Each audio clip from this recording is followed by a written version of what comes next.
జీవితాన్ని దారపోసినాడు రమణకై అవమానాలనుభవించి నిలిచెరవలనై భావితరాల బతుకును వాసుగా వెంకటేశ్వరరావు గారు బలపరిచిన అలాగే ఇలాంటి మంచి వ్యక్తిని మన కోసం అందించిన వాళ్ళందరికీ కూడా మనం పేరు పేరున ధన్యవాదాలు తెలుపుకుందాం.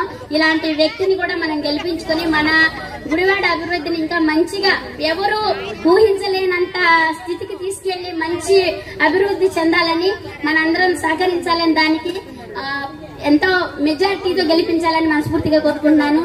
జై జనసేన, జై తెలుగుదేశం, జై బీజేపీ, జై మహాకూటమి.